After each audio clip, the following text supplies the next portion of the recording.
निसा ज़ैबी साहिबा की शख्सियत किसी तारुफ के मोहताज नहीं। आप दुनिया उर्दू अदब की शोहरत याफ्ता उर्दू अदब में अपना एक आला मुकाम रखती हैं और एक अदबी हल्के में बहुत इज़्ज़त के साथ वक़ार के साथ जानी पहचानी जाती हैं। आपकी 25 निसाबी कुतुब में तसनीफ़ व तालीफ़ है।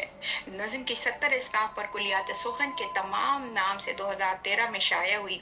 आपकी किताबों पर PhD और एमफिल के तलबा तालिबात इस्तिफ़ादा हासिल कर रहे हैं और शायरी और रुबाई को शायरा की हैसियत से भी आपका एक मुकाम है। आपने तखल्लुस के बेनाम निशान को मुखल्लिस का नाम दिया। मैं इनसे बहुत अदब से मुल्तमिस हूँ कि वो अपने मुकाले के लिए तशरीफ़ लाएँ। जी बहुत शुक्रिया, मोहतरमा ज़ैबुन्निसा ज़ैबी साहिबा। बहुत शुक्रिया शाहीन बल्ला साहिबा। और आज चूँकि रमज़ान का महीना अब शुरू होने को है, तो हमारा ये आमद रमज़ान के इस्तकबाल रमज़ान के हवाले से हमने आज इस प्रोग्राम का इनेकाद किया अमरोहा फाउंडेशन इंडिया के ज़ेर एहतमाम। तो इसमें आज मैं बात कर रही हूँ कि मसाइल व फ़ज़ाइल रमज़ान के हवाले से।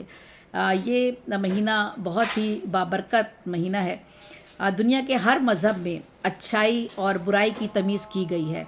हर मज़हब इबादत की तल्क़ीन करता है, लेकिन इन तमाम मज़ाहिब में इस्लाम ही वो वाहिद मज़हब है जो कि रूहानी तस्कीन का बेहतरीन ज़रिया है और इंसानी फितरत से नज़दीक तर है।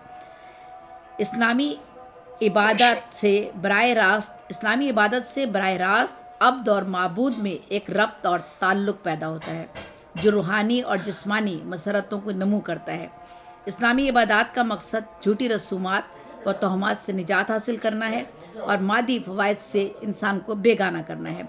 जो शख्स इस्लाम के अरकान की पाबंदी करता है वो रूहानी सुकून का हकदार हो जाता है। एक मुसलमान पर जिस्मानी इबादत में नमाज, रोज़ा और जिहाद और माली इबादत में ज़कात और जिस्मानी और माली इबादत में हज की अंजाम दही के अहकामात फ़र्ज़ किए गए हैं। माह रमज़ान वो पुरतक़द्दुस महीना है जिसमें नज़ूल कुरान की तकमील हुई है। इस माह मुसलमानों पर 30 दिन के रोज़े ख़ास आदाब व तरीक़ों के साथ और रसूल व ज़वाबित के साथ जो है वो उनको अंजाम देने के अहकामात दिए गए हैं। अरबी ज़बान में सोम के लग़वी माने हैं रोकना, किसी चीज़ से अलग करना, तर्क कर देना। इसी मुनासबत से रोज़े को सोम कहते हैं और इस्लामी शरीयत में इबादत की नीयत से सुबह सादिक से ग़ुरूब आफ़ताब तक खाने पीने, अमले ज़ोजियत और दुनियावी बदकारियों और बदअमालियों से बचना ही रोज़ा है। रोज़ा एक बदनी इबादत है, यानी बदन की इबादत है। रोज़े के दौरान इंसान न सिर्फ रूहानी तौर पर बल्कि जिस्मानी तौर पर भी अपने हर अज़ू से इबादत का फरीज़ा अंजाम देता है। यानी सिर्फ ये नहीं है कि हम इबादत कर रहे हैं और हमने रोज़ा रख लिया है, बल्कि हमारा हर अज़ू की जवाबदही होगी। आँख ने हमारे क्या काम किया, नाक ने काम किया, सूंघने की कुव्वत, महसूस करने की कान, हर चीज़, ज़बान, हर चीज़ का हमारा जो है ये हमारा हर अज़ू जो है इबादत का फरीज़ा अंजाम देता है रोज़े के दौरान। रसूल अकरम का इरशाद है, रोज़ा दुनिया में गुनाहों से और आखिरत में दोज़ख से बचाने वाली ढाल है। चुनांचा रोज़े के दौरान झूठ बोलना या झूठ से परहेज़ करने के साथ साथ अपनी पूरी शख्सियत और जहन को शरीयत के साँचे में ढालने का नाम ही रोज़ा है। यानी रोज़े के दौरान इंसान कौली, फ़ेली और क़ल्बी तौर पर मलकी यानी फ़रिश्तों वाली सिफ़ात से आरास्ता होकर अपने रब से लौ लगाता है। हमारे अंदर फ़रिश्तों वाली सिफ़ात भी हैं और हमारे अंदर खैर भी है और शर भी है।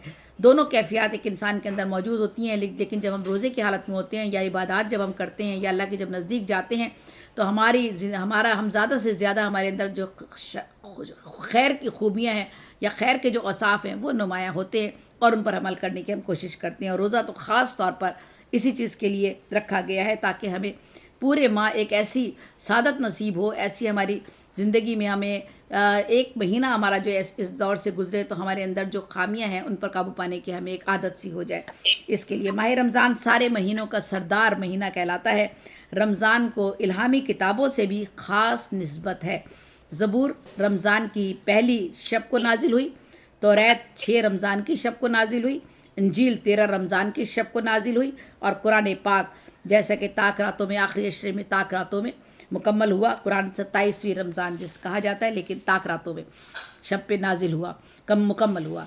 2 हिजरी में रमज़ान के रोज़े फ़र्ज़ हुए और इसका मकसद मुसलमानों में तक़वा, ज़ब्त नफ्स, इंसानी हमदर्दी की सिफ़ात को उजागर करना था। नफ्स का पहलू सबसे अहम है यहाँ पर, जिस पर हम सभी जानते हैं कि नफ्स क्या है। नफ्स हमारा गुस्सा भी है, और जितने भी हमारे ऐसे अमाल जिनका हमें दीनी अहकामात में हमें पाबंद किया गया है कि हमें नहीं करने, उन पर अमल करने का नाम है। और ज़ब्त करना और ज़ब्त नफ्स पर कंट्रोल रखना, या ज़ब्त नफ्स जो है उस पर पाबंदी से कारबंद रहना जो है, वो सबसे बड़ी अहमियत रखता है रोज़े के दौरान ख़ास तौर पे। फिर इसमें तक़वे की अहमियत हो जाती है इसी माह रमज़ान में, और फिर इंसानी हमदर्दी की सिफ़ात को उजागर किया जाता है, जो आजकल हम लोगों से थोड़ा सा हमारे जिस तरह के हालात हैं उसमें हमारे दिल थोड़े से सख्त होते चले जा रहे हैं। यह अमीरों और गरीबों के माबैन हकीकी और अमली हमदर्दी के लिए जज्बा इज़हार पैदा करता है ये महीना, और इंसान को कानून इलाही का पाबंद करता है। सेहत पर बेहतर असरात मुरतब होते हैं। रोज़े से इंसानों को रज़ा इलाही हासिल होती है। रोज़े की यूँ तो 5 इक़साम हैं वैसे तो, ये मैं अभी ज़िक्र नहीं करती, आगे हम चलते हैं और मुख्तसर इसे करती हूँ। रोज़ा जो है जैसे कि है कि रोज़ा किसी भी आप में ग़ुरूब आफ्ताब के बाद जब हम अपना रोज़ा खोलते हैं, रोज़ा खोलना होता है हमें, तो खजूर या किसी मीठी शय से रोज़ा खोलते हैं, या सिर्फ पानी से खोल लेना भी कोई मुनासिब है। अगर किसी के पास मैसर नहीं है तो पानी से भी आप खोल सकते हैं। मुसाफिर को रोज़ा माफ़ है, यानी बाद में कज़ा कर ले, अगर सहूलत हो तो रख ले। ऐसा मर्द लाहक है जिसमें रोज़ा नहीं रख सकता तो जायज़ है कि बाद में कज़ा रख ले। बूढ़े हैं, बीमार हैं, कमज़ोर हैं, ज़ईफ़ है, या ऐसी ताकत नहीं है कि वो रोज़ा रख सके, तो जायज़ है कि तंदुरुस्ती के बाद या तो रोज़ा कज़ा रोज़े रख ले, या फिर जो है उनका जो है फिर वो आपको रोज़े अगर आप नहीं रख पाते हैं तो कज़ा रोज़े का फिर आपने देना पड़ता है, फ़िदिया देना पड़ता है। इसी तरह से माएँ हैं, हामला माएँ हैं या दूध पिलाने वाली माएँ हैं, अगर उनकी सेहत को ख़तरा हो या उनकी सेहत के लिए बेहतर ना हो तो वो भी रोज़ा रखने के से अगर कासिर हैं तो ना रखें, तो फिर उस सूरत में वो अपने रोज़े को बाद में जो है रख सकती हैं। रोज़ा कसदन, रमज़ान के रोज़े कसदन तोड़ देने से कुफ़ारा लाजिम आता है। एक तो कज़ा रोज़ा है और एक है कुफ़ारा। कुफ़ारा बहुत ही कभी भी सोचने ना सोचें आप कि हम जानबूझकर कोई शख्स अगर रोज़ा तोड़ दे तो उसका कितना बड़ा कुफ़ारा है, वो मैं भी आपको बताती हूँ। तो इसलिए रोज़े में जो कसदन अगर कोई रोज़ा तोड़ दे तो उसका कुफ़ारा लाजिम आ जाता है, और दूसरे रोज़ों में नहीं होता। कज़ा रोज़ा फासिद तो हो सकता है लेकिन उसका कुफ़ारा नहीं होता। कज़ा तो आप रख सकते हैं, उसका कोई कुफ़ारा नहीं होता। अलबत्ता फ़िदिया देना जायज़ हो जाता है जब हम फ़िदिया देते हैं। और वो अमूर जिनसे रोज़ा नहीं टूटता, अगर भूले से खा पी ले, सर में तेल डाल लें, सुरमा डाल लें, इतर या फूल की खुशबू सूंघ लें, या धुआं वगैरह चला जाए हलक में, या उल्टी या दीगर चीज़ें हैं, या ज़बान की शौर के डर से ज़बान की नोक से आपने सालन चख लिया है और दांतों में लगी हुई कोई चीज़ अगर खाने से आपका रोज़ा नहीं टूटता। और रमज़ान में रोज़ा तोड़ने का कुफ़ारा इंतहाई सख्त है। ये कुफ़ारे की बात कर रही हूँ मैं, कज़ा की नहीं। कुफ़ारा बहुत सख्त है। अगर रोज़ा तोड़ दिया जाए तो कुफ़ारा मुसलसल 60 रोज़े रखना है। अगर एक रोज़ा भी नागा हो तो असर 9 दोबारा रोज़े रखने होंगे।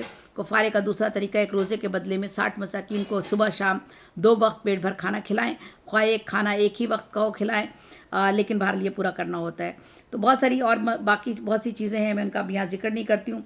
और हमें हमारे सारे ही आलिम यहाँ पर माशाल्लाह बैठे हैं, अब्दुल मजीद चट्ठा साहब बैठे हैं, अयूब साबिर साहब बैठे हैं, आलमान दीन हैं। आपने माशाल्लाह से आपकी इतनी ज़्यादा नातों के कुतुब हैं और हमद के हवाले से भी आपका काम है। तो मज़ामीन तो बहुत से हैं, इसमें काफ़ी हैं जिनकी पर बात की जा सकती है। इंशाल्लाह फिर कभी बात होगी। इस महीने में जो सबसे अहम चीज़ें हमारे दरमियान आएंगी वो तरावी है। तरावी यानी कुरान पाक पढ़ने की बहुत ज़्यादा अहमियत कही गई है। हम कम से कम महीने में इस पूरे माह के दरमियान हमें एक कुरान तो ज़रूर ख़त्म करना चाहिए। फिर एतकाफ़ है। एतकाफ़ जो है वो उसका भी हुक्म है। फिर फ़ितरा और ज़कात, इन चीज़ों को मद्देनज़र रखना है। अगर हम रोज़ा रख रहे हैं तो इन तमाम बातों को मद्देनज़र रखना होगा, तभी हम अल्लाह ताला के सामने सुरखरू हो सकेंगे। और सबसे बड़े ज़ब्त नफ्स और गुस्से को कंट्रोल में रखना है। बस यही अहम बात है। बहुत बहुत शुक्रिया। सलामत रहिए। जी बहुत